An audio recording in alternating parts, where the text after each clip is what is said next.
根源重塑发型蛋白，3天持久弹韧亮。本节目由潘婷胜肽炮弹洗护冠名播出，启富 HMO 全球前沿 HMO 科技衔接母源自护理。本节目由启富 HMO 赞助播出。浪漫自有归途，天猫陪你奔赴。本节目由你的心动好物推荐官天猫赞助播出。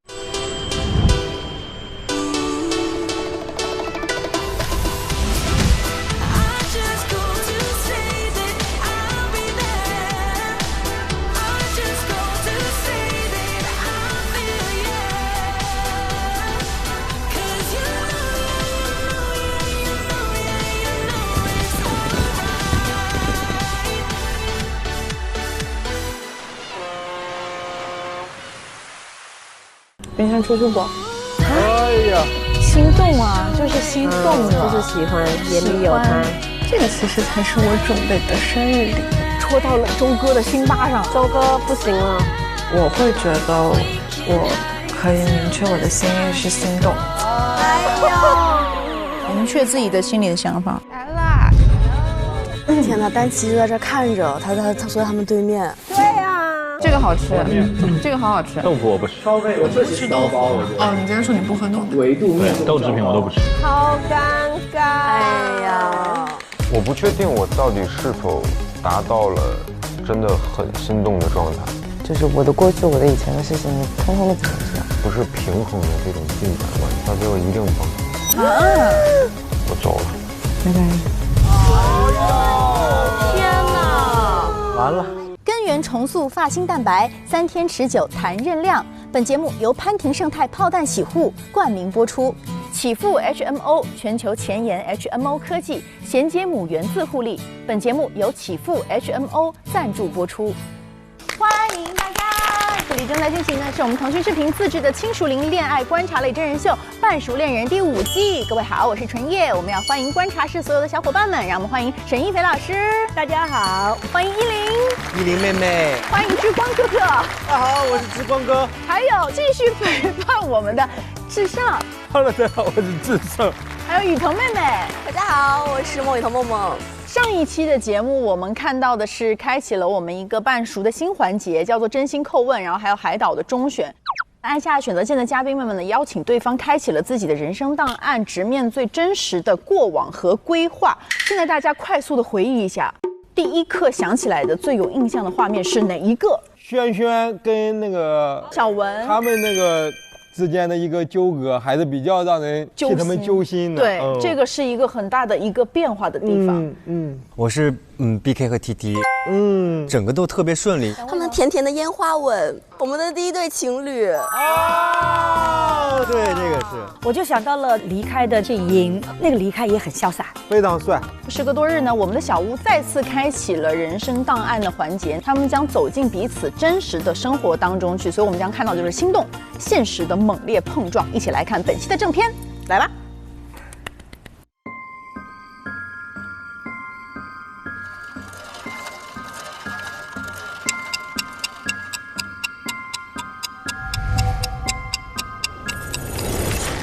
你怎么会有这么感人的情节？是我罪有应得。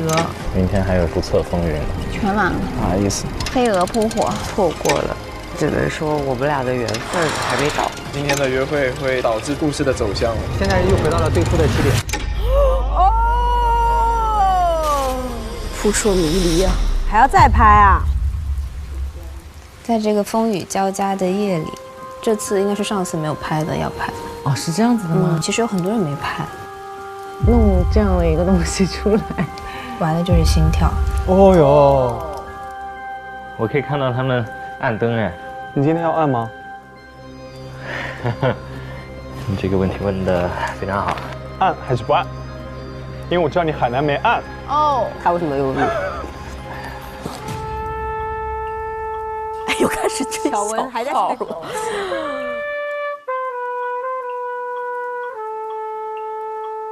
应该是只有忧郁的人会想吹小号吧？他为什么要犹豫？我猜他在想到底要不要。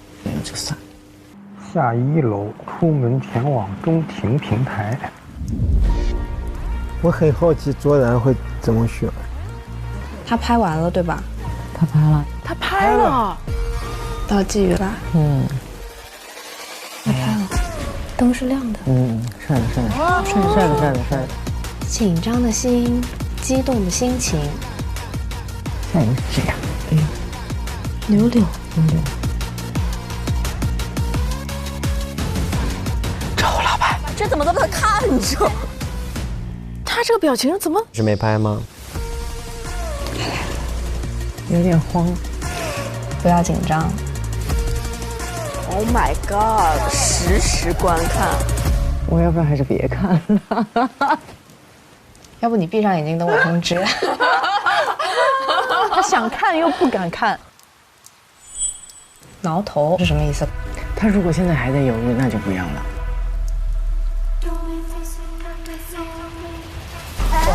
没拍。我觉得可能还是因为他年纪太小了，他接受不了这些东西也很正常。现在是他，我好紧张哦。他是没拍吗？又没拍。啊，氮气哭了，而且还在下雨天，我天哪！对啊。你别这样，真的很会搞这些大起大落，让我们的心情起起伏伏。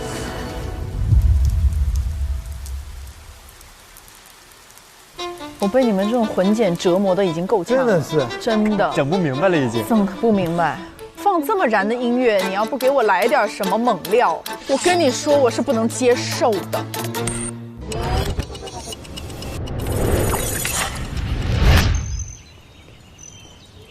齐辉，哎，走吧。咱俩去干啥？轻装上阵。哎，你这也太轻装了。我们的衣服搭吗？挺搭的吧？挺搭。我已经好久没回家了。开心吗？开心。你觉得我们两个不带一个逼婚这个事儿？哦，异地恋。不然，先去体验一下厦门，我也去体验一下长沙，怎么样？可以啊。去厦门感受一下你的日常。可以啊。哦，对，去厦门。他们去厦门。到机场啦 ！Go， 出发了。我们是在柜台 B 吗 ？B。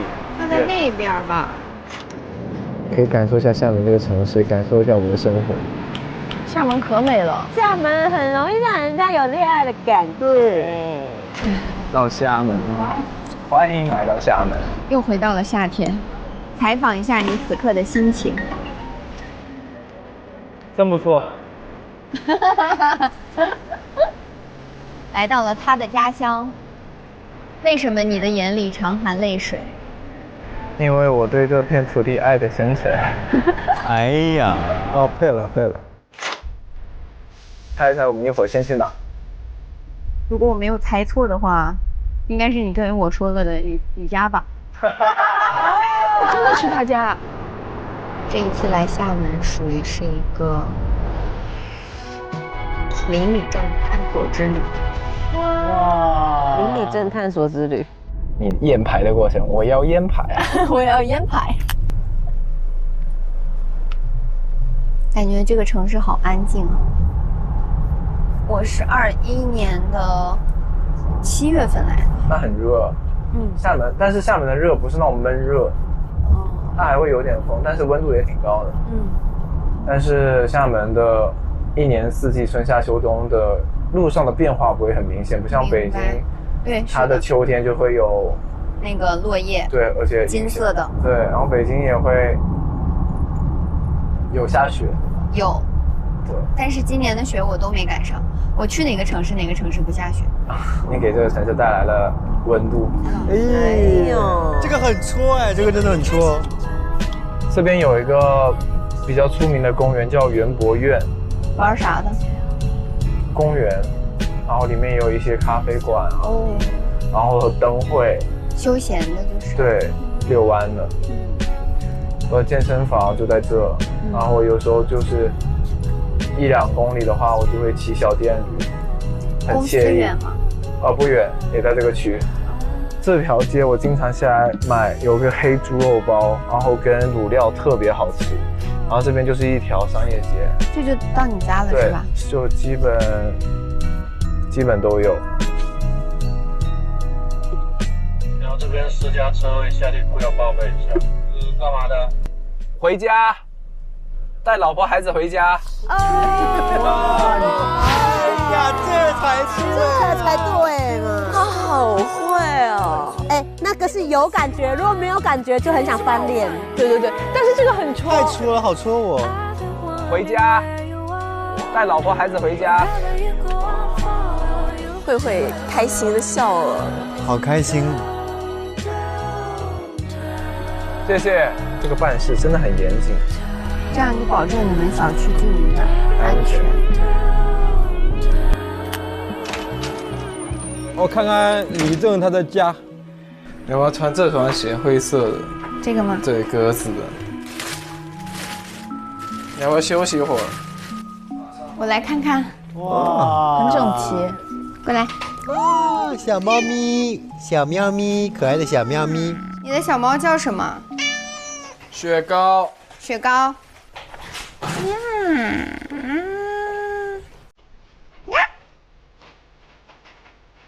很温馨，也很干净。家里有很可爱的玩偶，还有一只猫咪，感觉他是一个还蛮热爱生活的人。这个我在卢浮宫有看到。对，我买了。所以你去每个地方也会收集冰箱？对，我就是会收集冰箱贴的。我感觉李正的家让我很意外，他有很多很可爱的那种温馨的东西。对。哇，帅。对，帅。你这个人一点不谦虚。马上好了。记录一下。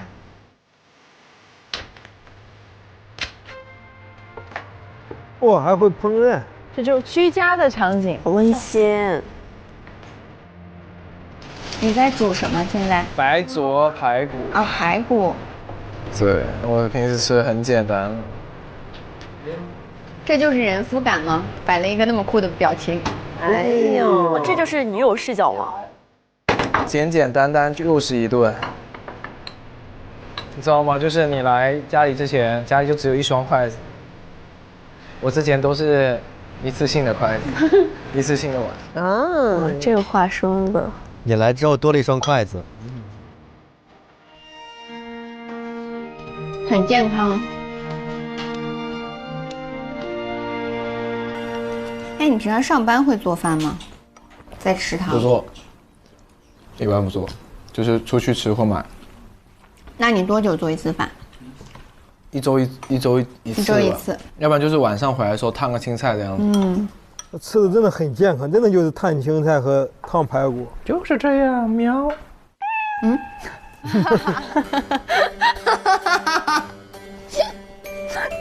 刚刚这个是一个什么设计？这是虽然外表长得比较冷酷，但内心其实很可爱。自己说自己可爱。对。这个人怎么这样？又说自己可爱，又说自己帅。就是这样，喵。吃饱了。吃饱了。就是这样。那我们全是猫，就是这样，喵。这是个什么设计啊？好可爱啊！就是这样，喵。就是这样，喵。就是这样，喵。邻里镇，它的更多面就被挖掘出来了。对。去买点厦门小吃尝尝喵。这条街就很老了，这条街其实就是很老城区，然后它以前因为它坐落在大学城附近。集美大学。对。集美门。集美门。集美门。我第一次喝酒的时候就是在这边，然后3瓶酒吐了一整个肯德基。好。肯德基还在，他不在了。这条街最出名的就是它那个麻糍，就很多人打卡，而且它是一家很老的店。那个好吃吗？你的招牌是好吃的。好吃的那就行。阿姨来就是这个生的肉燕扁食。经常来这边买这个肉燕吃，它这里面可以煮超级多个。你爱吃饼吗？什么饼？这个叫印度饼。不用，我们长沙也有。是吗？好像是有个车要过来，但那个车离他们有8米远。走人行车道，走那个人行道。下次我们再一起去我的学校看一下。好啊，下次一定。下次真的一定。真的一定。好。真的不开玩笑啊。出来，谁跟你开玩笑了？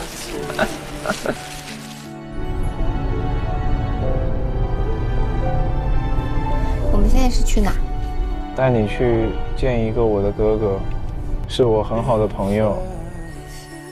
见朋友了，对，也是一种考察的方式。紧张吗？有点紧张的心颤抖了手。但是还是没有那天进小屋紧张，我心脏都快跳出来了。我第一次来小屋的时候是，你进小屋的时候是第几天？不知道第2、3、4，第4天。对，第4天。那他们已经还比较熟了。对，他们有玩那个什么咬耳朵游戏，就坐在右边的人要咬对方的耳朵，然后不信谣不传谣，直接咬。好像是我没有。你玩了吗？我没玩，他们是一开始的玩。我感觉我们后面玩的游戏都很正常，没怎么玩。其实我感觉咱们后面就很巧，咱们2个一队，就每次都一队。对，差一点就赢了，我的战略失误了。但是呢，拔河他们优势也。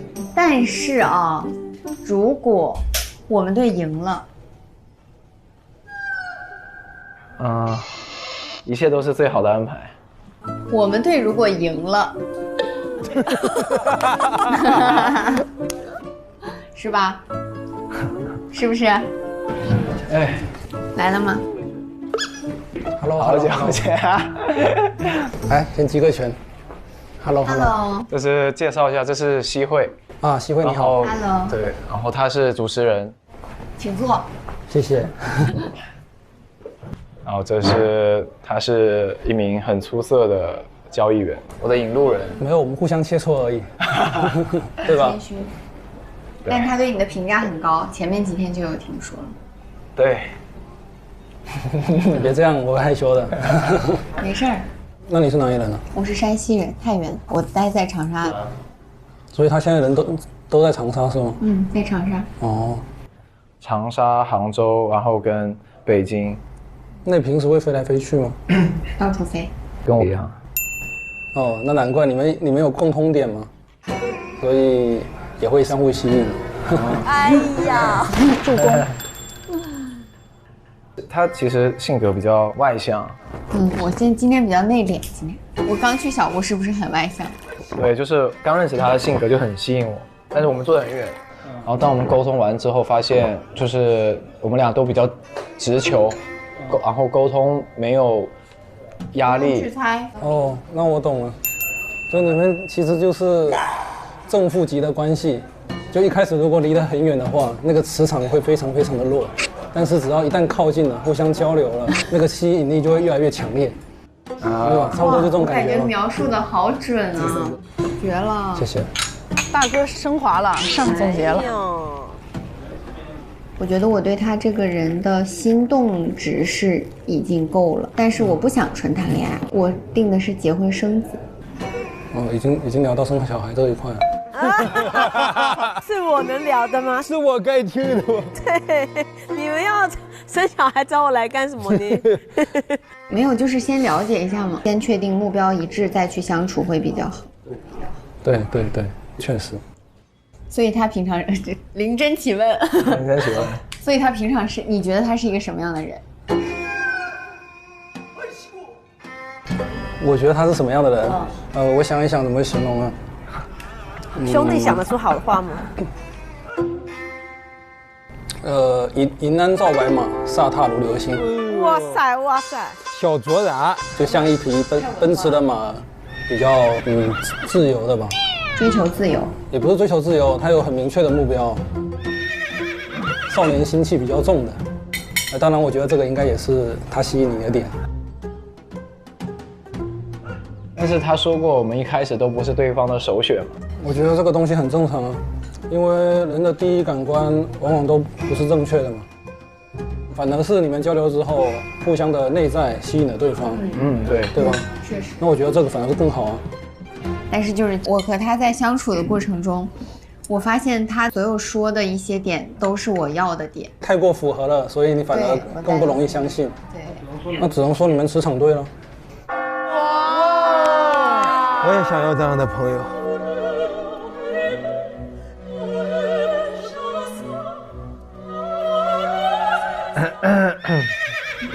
吃点大家，吃点，喝点，只有我在吃，喝点小饮料。偷瞄看一眼，偷瞄看一眼，我说的对吗？那2句诗我背了一晚上。好会说话呀，不愧是干大事的人。就想问什么问什么，毕竟他最好的兄弟就在这里。对。那他以前呢谈的恋爱？完了吧，问前女友了。你有见过？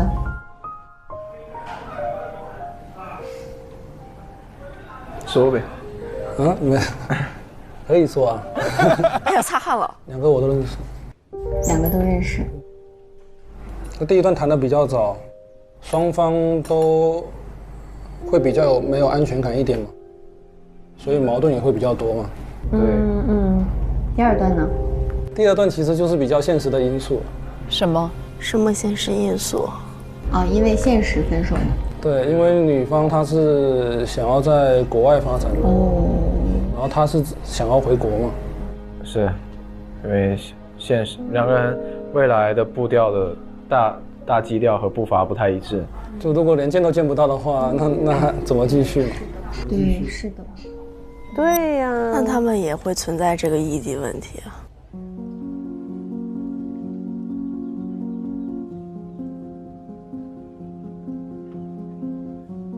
你之后有什么打算吗？就后面怎么相处，就是异地。1个月见几次？一次见多久？问到节骨眼上了。我是不是太现实了？我觉得这些问题是是很落地的问题。对，我觉得是好事啊。异地，并且我没有谈过异地。你没有谈过异地？哎呀，好难哦，压力太大了。你怎么出这么多汗？太热了，因为谢谢。你好，空调可以开低一点吗？他是压力大了。对。我整个人又陷入了迷茫和沉思的阶段。我也不希望希会为了我舍弃什么，但是我还是想说，在慢慢了解的时候，一起去解决问题。那时间不早了吧？那就先这样吧。我带他出去走一走，逛一逛。你到家跟我说。路上注意安全哦。好。来长沙玩。那一定。好的。还挺安静的。感觉有点不开心，会吗？不是不开心，有点复杂。理解。复杂。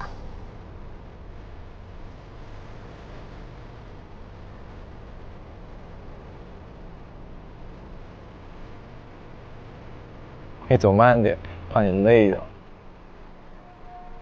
不会挤脚吧？不会。磨脚？不会。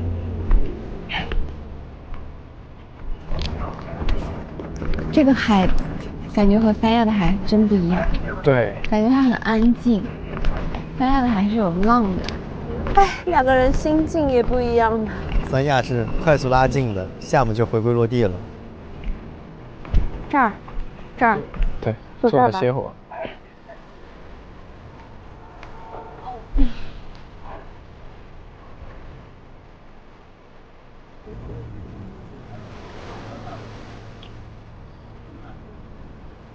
保持仪态。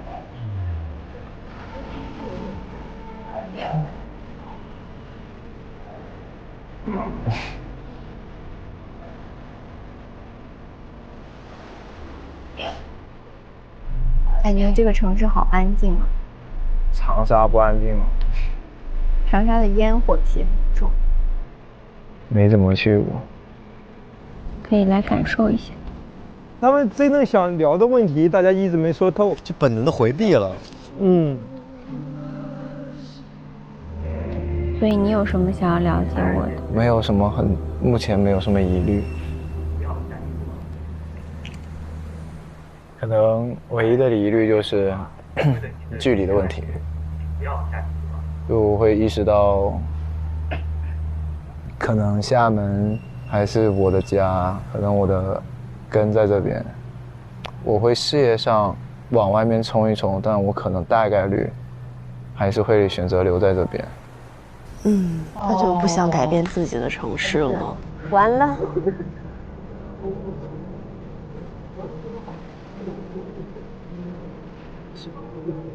我发现我一进入感情里面，就会变得不像自己，就是会变得患得患失，变得很内耗，很想很多。可是我现在没变的，就是我还是会把一颗完整的心拿出来。你害怕受伤吗？怎么样才会不会受伤？感情很容易受伤，但是勇敢只会勇敢就是会不留遗憾。对，他收获的只有好事，没有坏事。爱情是勇敢者的游戏，不觉得吗？还是要足够欣赏自己，拉满你的配得感。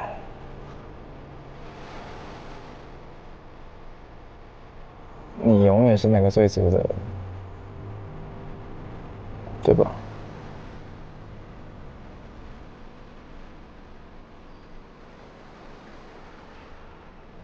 一会儿，你平常一会儿会干嘛？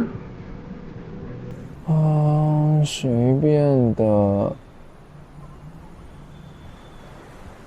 兜一兜，把音乐开到最大，然后就啥也不用想，然后就回家。这女生很诚恳的看对方。是的。那我们也吃饱了，也吃不下任何东西。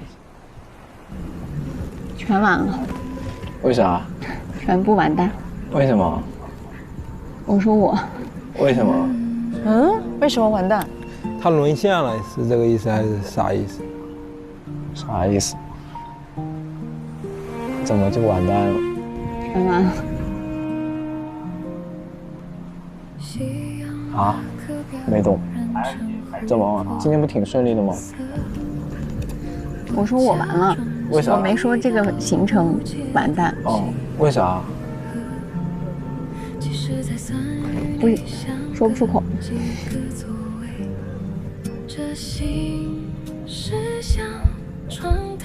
为啥？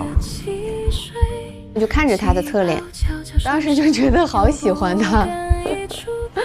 这不是全完了吗？这不是他喜欢他，他知道有异地，但是他觉得他很喜欢他，他沦陷。对。他看了半天不说话，然后最后说完了。哇，这个好戳人啊！太帅了，这个真的太打动人了，太打动人。然后改到飞哥迷倒。无语，我回家了，我飞机到了，我赶快。我飞机到了，我马上走。有人怎么自己说呢？有人，爱就是会打破一些东西。对呀，他原来那么在意，结果他说他在厦门，他说但我完蛋了。对，我听到这么残酷的答案，但我还是喜欢。对，我没办法，我还是要喜欢你。哦，对了，飞蛾扑火啊！飞蛾扑火了。飞蛾看出来我烧起来了。他扑向了，哥是一团永不灭的火焰。哎呀，慧慧这个眼神真的是，喜欢是藏不住的。在厦门就是有了解更多，他的生活环境，他的生活状态，他的朋友都了解到了，还有他的一只小猫咪。我感觉来厦门之后哈，就是看到了你另一面。对。来厦门之后看到的就是你上班。对。上班了。我也希望出了小屋之后的相处，能够越来越发现他是一个有魅力的人，这是我美好的希望，我也希望能够实现。Hello， 回到厦门，感受就是可能平时都是自己独来独往，这次有个人跟我一起回去，让我觉得我不是一个人。我们聊了现实和异地的问题，但是我觉得这些都是可以解决的。这爱真是一个神奇的东西。今天有那是真是。那个是啊，睡觉了。夜空中最亮。刚好在我们视线的最前方。我觉得散步是一件挺浪漫的事儿。想带你在这个城市多走走，希望你能喜欢上这个城市。爱上了，爱上了。而且他走进了他真实的生活里，不是在一个很乌托邦的环境中。这段真的很好看。对，看得人心暖暖的。完了！原来完了可以这么玩的啊！完了这个词原来会有这种效果。对，爱就是理性中的那一丝感性。刚刚林李正他说了一个现实的东西是他特别在意的，那一刻的心动跟那个现实碰撞的时候，他至少在那一刻他是倾向心动的，对不对？对，爱就是秩序外的那一秒，真的。大家心动碰上了现实的时候，你会怎么？让我一次死了，不淋漓尽致不痛快。那我说真的，我是会考虑现实问题的。最重要的就比如说刚刚也说，就是如果孩子问题啊、结婚的问题啊，那比如说不尊重到彼此的职业或者爱好、喜好的时候，可能就没有办法。大方向对，所以再喜欢我都会能够克制住。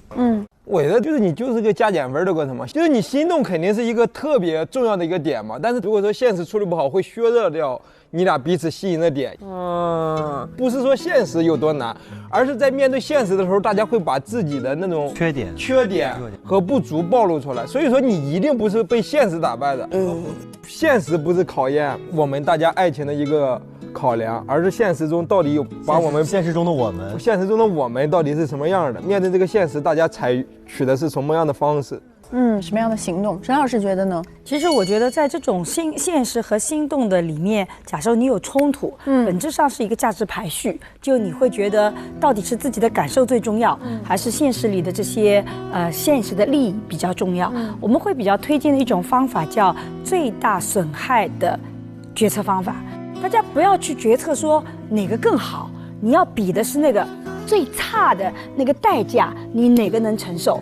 这样子的话，相对来讲，你的决策会让你的后悔没有那么的严重，因为每个决策都是后悔的，你只是在问自己后悔的程度哪个会更低一点。是。我觉得他们刚刚很可爱的是，他们很同频，但同时还是发生了一些生活上的改变，比如说那个筷子，但现在来了，你就开始要布置2双筷子，要有生活的仪式。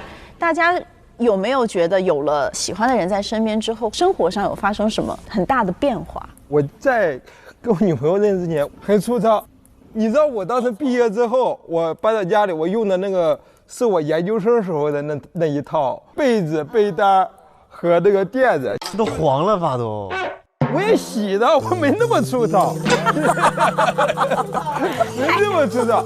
然后，但是你有女朋友之后，你就会想着就弄一块舒服一点，对，舒服一点的，或者是大一点的那个，然后就会改变很多。默默来聊个干净的，就除了这种生活习惯上的，我觉得恋爱之后我很大的一个不一样的点是在于我心理状态上。比如说我在外面打拼工作、打拼事业，我就会觉得有人做好了饭在家里等我，我就会觉得我有了工作的这种动力啊，我就会觉得我一天是很幸福的，我就会有这种心理状态上的变化，就让我充满干劲儿。结果发现每次留一盏灯、做一碗面的是妈妈。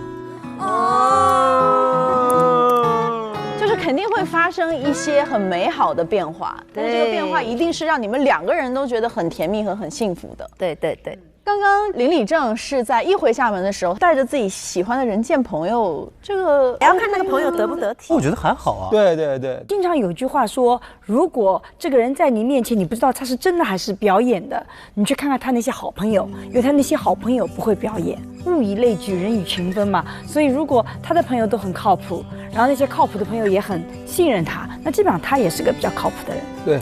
如果是你的话，你会带朋友吗？哦，我都超快的，而且我不只是朋友，我希望我的朋友、家人、爱人全部都在一起。哦，那问一个传说，就是因为你跟那个碧婷很好，他当时在跟那个向佐刚认识的时候，他告诉你了吗？我是跟着全网一起知道的。啊，我觉得他是不是怕我看上下？帮着我。可能碧婷老师是害怕向佐相中你。确实是有那个机会，有交互地方，就是这样，塑料姐妹花。我好喜欢依林现在这种状态啊，这个换了刘海，整个人都不一样，配得感非常高，配得感整个拉满。接下来我们也将看到的是其他几组的嘉宾在现实生活当中的情况，一起来看。明天出去不？完成一个遗憾，赏个面子。还是会把柳柳一直排在第一位吧。我愿意向他迈出99步。可能第一眼就是看到谁就是谁了。你是会很果断的，就是离场的人吗？本来我以为是的，但好像没有很果断。要不我抱着你走？就是没有想到说还有机会可以了解你。今天出来有聊开一些心结吗？我觉得出来了就已经没有什么心结了。那个时候我还心跳得很快。我会觉得我可以明确我的心意是心动。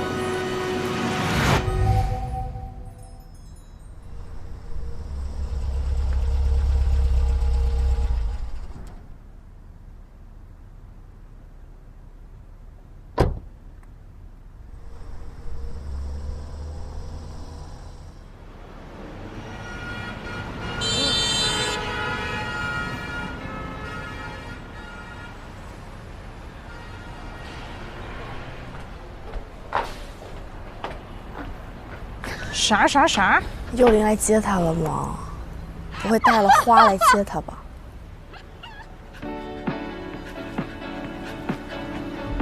霸总来了，霸总说：“我等这一刻得等很久了。”好帅呀！但是接下班是蛮开心的，真的就是很开心。没有人不喜欢被接下班。Hello。原来是你呀！对。你在接我下班吗？对啊。因为可能之前都是在小屋里吧，正好也想看一下他平时工作的一个环境是什么样的，然后也给他一个惊喜嘛。我还买了花，哎呦，霸总的偏爱，我真的谢谢。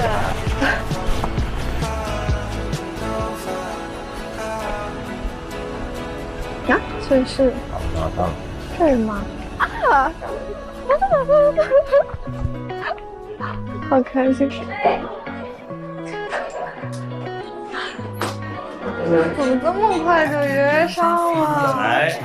本来是说约这家，然后他们没约上，然后约了另一家。但是我觉得，因为我们之前说过这家了，这家更好一点。然后我自己今天早上抢了一个包厢。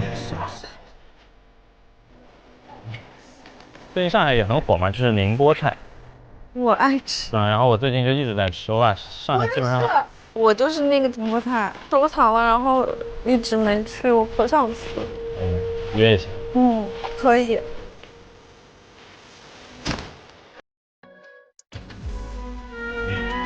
太好了，就我们反正两个人吃，给我留个包间出来。好的，谢谢。谢谢，好开心，好开心。然后你就不要管，随便点，因为这个包厢是有低消，而且我们是肯定吃不到，所以要多点。来吧。酱蟹你肯定要点。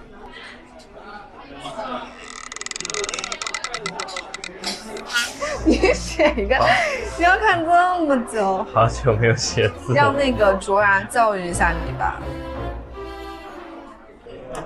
雪菜牛肉千张包，他说一定要让我点。我想吃。你吃臭鳜鱼吗？那就梅头吧，两梅头。我之前还挺喜欢点大白鲳的，那就大白鲳。咸蛋黄丝瓜或者酱烧丝瓜，你想吃哪个？我都想吃，我前面3个都想吃，无法烧白菜我也想吃。我吃猪。那就点烧白菜和丝瓜，咸蛋黄丝瓜。好。3文鱼炒饭，我刚刚怎么没有看到？第一个就是这个啊？真的吗？嗯，第一个就是这个。啊，但不是，它是泡椒三文鱼煮拌饭。这是拌饭吗？1到2人份。够啦。不是，我那个。你忙完了吗？这会儿？我也没啥忙不忙完的。就是也可以晚一点再回。那是热的。你要干嘛？给我倒那么大一碗。干杯。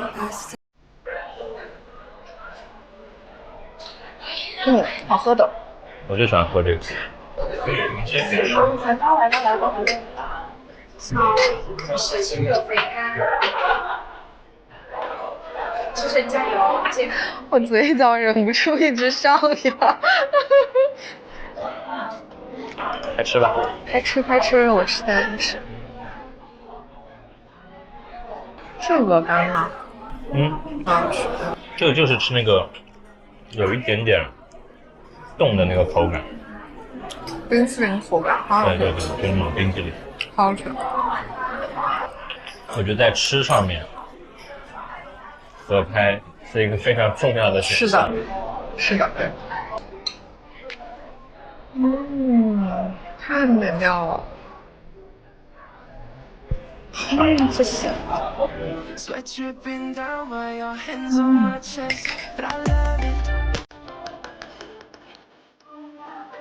超级好吃。牛的。我觉得它比那种川菜店做的都要好吃。是的。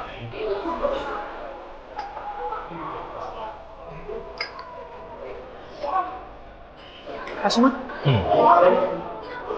吃都不说话了。说不了话。但我 get 到你是不管什么肉都会喜欢吃五花的那种，就牛肉也好，猪肉也好。对，牛肉也要那种肥瘦相间。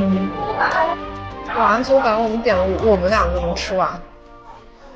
我感觉是进来以后至今为止吃的最好吃的一种。是的，最符合我近期想吃的 No.1。怎么啦？吃饱喝足了，开始谈恋爱了。啊，我已经红了。一点都看不出来。你真的眼睛有问题。你开那个姿态，你看不出来我是红的吗？我的脖子红了。别拍我丑，别拍我丑照。你为什么永远这么呆？我看看，很红啊！天哪，你看这个时候不红，不行了，我们得走了。我现在已经晕了，不行了。回去1个小时。你看，我先去买单。对。打包。好。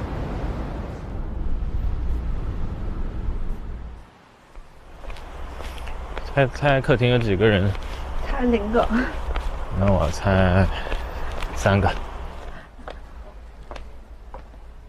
Hello。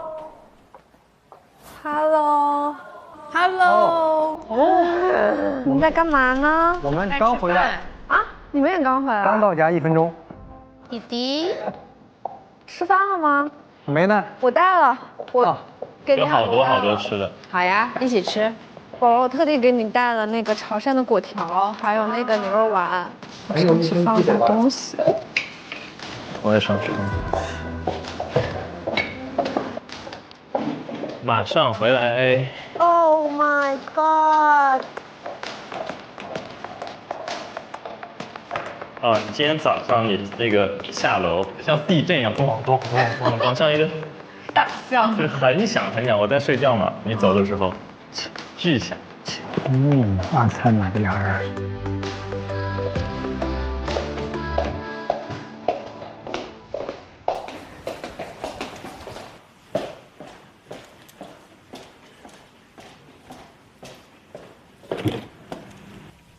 Oh my god！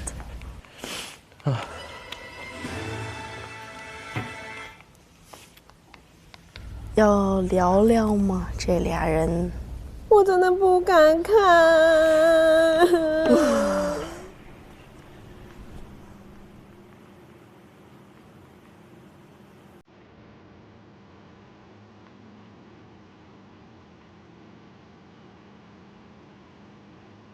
他戴着手链。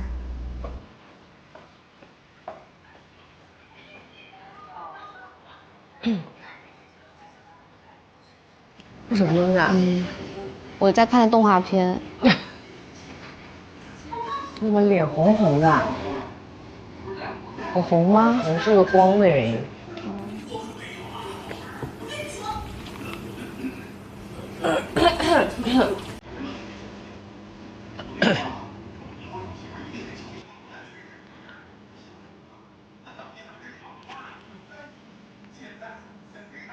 看啥呢？我在看的动画片。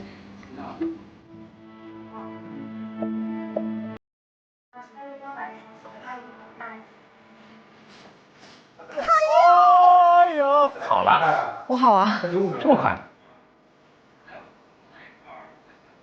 他们在一块儿很尴尬啊。他当时在直播聊什么？瞎聊。那你有跟他打招呼吗？然后他看我就是脸，他知道是我，他当时表情突然这样。但气抱着弟弟。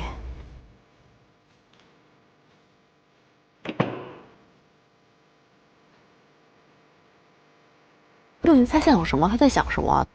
其实海南回来跟柳柳第一天出去玩，其实就想找丹琪了，跟丹琪聊一下了，对，但是好像一直没碰到他，没机会。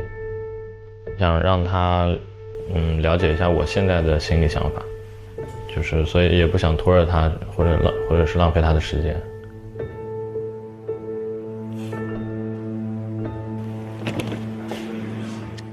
丹琪，要找他聊聊了。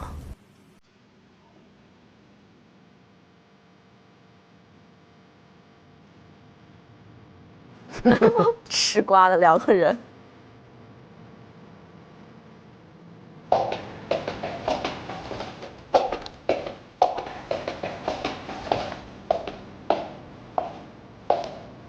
就是好像请讲。没啥，就是前天跟六六出去回来，好像没跟你聊过。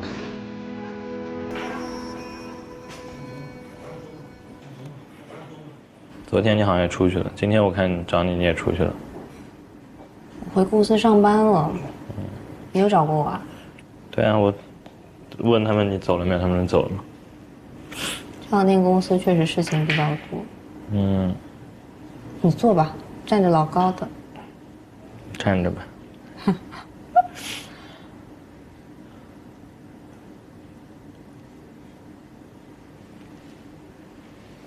麦给你，说。我不敢听。也没啥。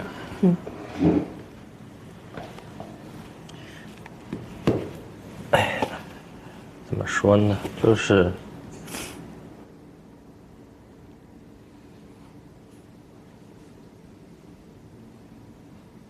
跟他出去回来，感觉蛮好的。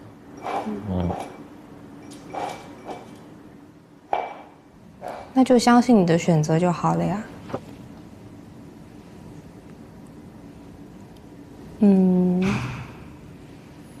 其实我觉得很多话不用说，我也都懂的。但其实这么聪明，他肯定已经知道了。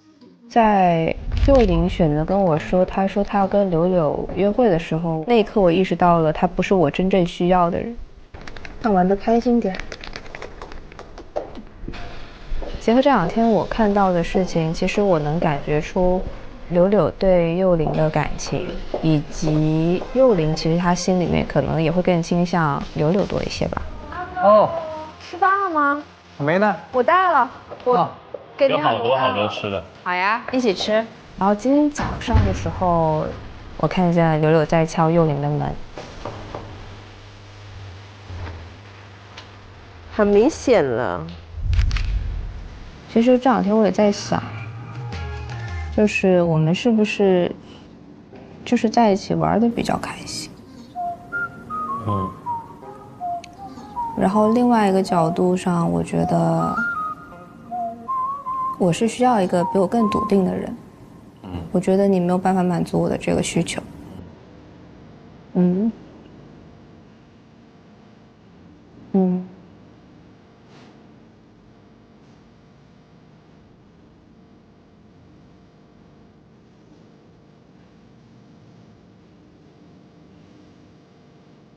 我觉得我们做任何选择都无愧于心就好了。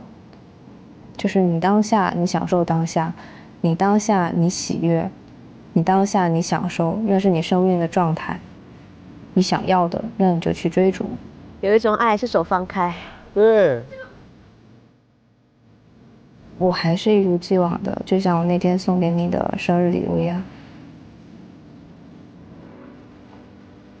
我希望你开心、幸福、自由。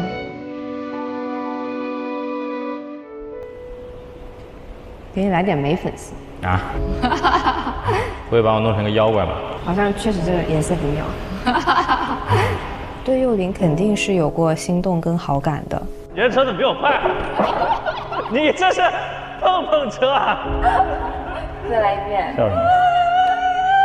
你屁股坐上去。就是我觉得跟他牵手是一件很温暖、很亲切的事情。我很愿意跟他有肢体接触和相处，因为我很喜欢这个人，我觉得他很可爱。这么抽象。然后我也愿意逗逗他，我也愿意跟他一起聊天、一起玩。感觉在用心。好像每次看电影我都会犯困，你在的时候会很开心、很放松。如果说我最后没有跟幼玲走在一起，是有一点点小遗憾的，但是这个小遗憾也只是小小的遗憾。在这个过程中，我也是有勇敢跟直接表达自己的想法的。Hello。打羽毛球吗？一组吧。简单的分一下。咦？一会儿你跟我比一局。你要暖宝宝吗，幼玲？出去玩吗？明天？截止目前，心动值最高的是哪位？只有0。哦。我觉得我呈现的每一面都是真实的自我，或智慧的，或幼稚的，或傻傻的、呆呆的，我在这里都尽情释放了。不留遗憾了。对。确实在海南的时候度过了一段非常快乐美好的时光，但是过去了就过去了。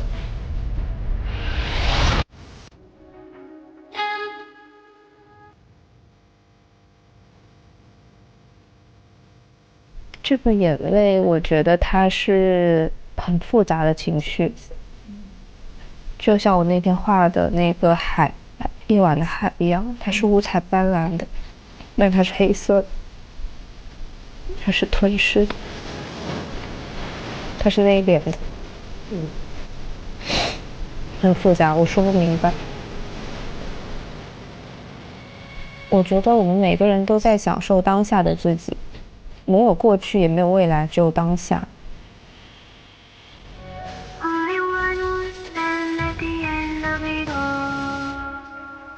但其实很大气的，本身就主体性很强。对。今天怎么样？睡得还可以吗？一般。那咱们出去聊聊，吹吹风。人如天上的明月，填滿我的空虛。在漫月，我有梦里。你觉得你这些天快乐吗？我觉得我整体下来还是挺开心的。就是我觉得人生当中的每一种相遇吧和遇见都有它的道理，都应该珍惜每一段关系。他俩应该就是朋友了。你有想过你的未来伴侣会是什么样的人吗？就是我觉得是说，不管我们未来遇到什么样的人，都可能会觉得说，你最想要的那一面，然后呢，你能够抓得住。其实就是这个，我们能不能抓得住我们自己最想要的那一面，而且那一面足够满足，足够尽兴，不能不尽兴，人生不能不尽兴，人生这辈子一定要尽兴，畅快、潇洒、恣意。他在咀嚼这种伤感，是的，但是这样的他都在成长。对。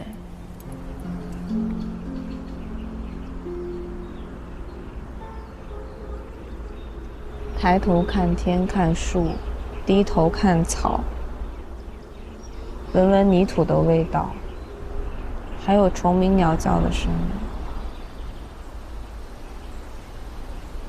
树叶沙沙的声音。其实都好久没有静下心来听过这种婆娑的声音了。喝喝茶，微风吹一吹，没有天花板的地方，坐一坐。其实人生也没有天花板，哪里都没有天花板，只有最终是自己局限了自己。觉得自己平时还挺潇洒、可爱、欢快的一个人，一旦进入到感情当中，就突然间变成了一个小心翼翼，然后谨小慎微，然后又小肚鸡肠，对现实失控，对自己的认知的失控，对一些不可预料发生事情的失控。又变得窝窝戳戳的一个人。其实你想，这就是爱情啊！爱情本来就没有那么伟大，是吗？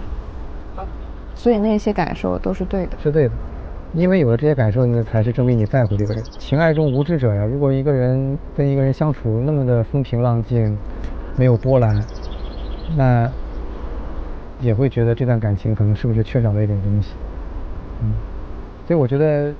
这个交给两个人相处的现状嘛，我觉得两个人想不想在一起，有的时候你的身体比你的大脑优先感知得到。没错。珍惜跟大家在一起相处的时光。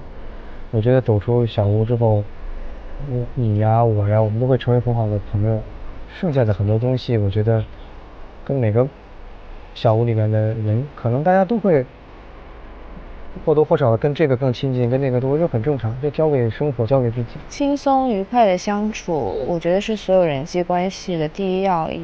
是的，感情它其实不是抽象，它其实是在很多具象的时刻感知慢慢积累出来。是，爱情其实不是一件这么伟大的事情。它其实是把小我里的那些自私，小我里的那些各种情绪。对，会激发出来。是的，不能只用超我活着。对，那就太辛苦了。那就太辛苦了。对，但是我是觉得我们有这些小我，这些俗世的情绪、不良的情绪，但是如果是一个好的伴侣，当你产生这些东西之后，双方是会帮你去代谢掉这些东西。情爱中无智者啊，很喜欢这句话。两个智者在对谈的。最后一段还挺治愈的，很治愈。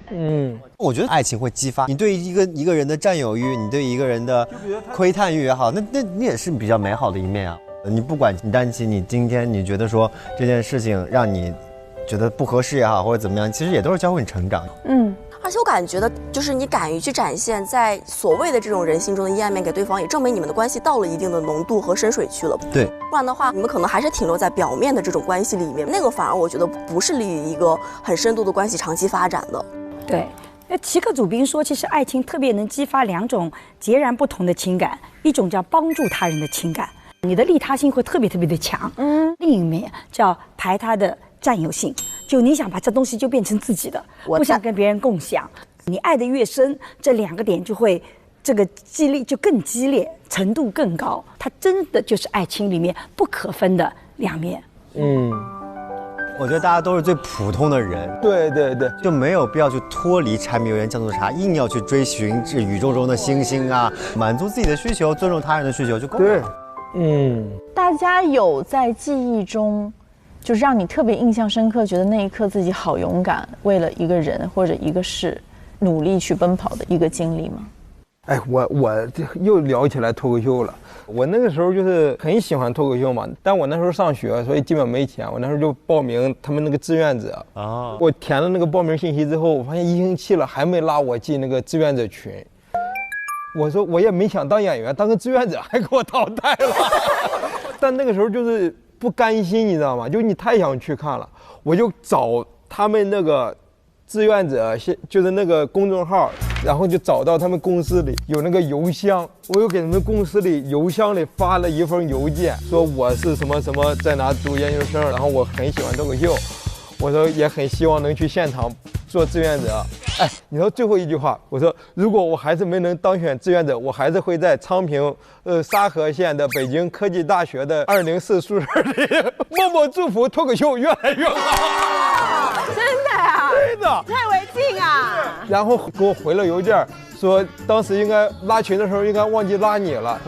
也正是因为那一次，我去当了志愿者，去演出的阵容是周奇墨、小鹿、石老板、毛书记、六兽，好多上节目的人当时都在那一场，都在那个当志愿者，都在，他们都是演员，所以那一次原来脱口秀的起点志愿者，大家看见没啊？如果以后啊想要去当脱口秀演员，首先得去当志愿者。对，都当过志愿者，广志、呼兰哥，这些都是搬过板凳去给大家摆板凳，然后检票。那个时候大家都是从志愿者，没人会花钱去看脱口秀的。票都不想花，还祝脱口秀越来越好嘞。勇敢的朝那个核心的那个不断的靠近。对，老有意思了。那个光光呢？我勇敢的事情，我觉得我的勇敢是来源于无知，当时是我从小都是学舞蹈嘛，然后学舞蹈以后的规划可能也就是做舞蹈演员或者做舞蹈老师之类的。然后那一届桃李杯我还被选上了，我的剧目表演啊，各种表演都已经编排好了。就是突然，有一个节目就选中了我，然后我去长沙面试的时候还都过了，去了北京总复试，然后也都过了，然后这个时候就面临了一份合约。就是你不签署的话，你就没有办法参加节目。但是我签署意味着我就放弃了我那边的舞蹈，我就放弃了我本身的桃李杯。然后我父亲是不同意，但我母亲她一直都是敢打敢拼敢想敢做。我是无知，我妈也是无知，我爸有知，但我爸拗不过我们俩，然后就签署了这份合约，然后就到现在。哇，那也挺好的，改变了我的一生，算是。梦梦呢？我感觉我在感情里面也是属于比较勇敢的人，就是我会主动的去追求对方，然后去热烈的追爱。我会在恋爱阶段给对方去主动制造一些惊喜，因为我很喜欢那种主动付出，让别人感觉到幸福的感觉。我觉得勇敢的时候，好像就是会对自己的认可程度很高。回过来看的时候，包括你看那个短片当中的丹琪，其实他的这个行为也是非常勇敢。他自始至终都是非常尊重自己感受。对，其实我可能跟你感觉会有点不同。一方面我觉得丹琪真的做得很棒，他能清醒地认识到处境，能快速地来做决策，最大程度地保护自己，把这个能不能得到别人的爱，会跟自我的价值完全切割开来。但有的时候我也会说，我们做好女孩可不可以不要那么体贴？丹琪其实是痛的。对，可是他连周幼玲让他有点内疚感的那个解释都没让他说出来，对，是他替他说出来了。他说你不用说那么多。有的时候我觉得我们特别的好，为他人体贴，很多时候不见得是能够拿到你想要的东西的。是的，有的时候也要稍微有一点点锋芒，我觉得是可以去表达的。我觉得就是尊重自己的感受，一方面就是你喜欢他的时候你要去表达，但同时如果他让你不舒服了，你也要去做表达。对，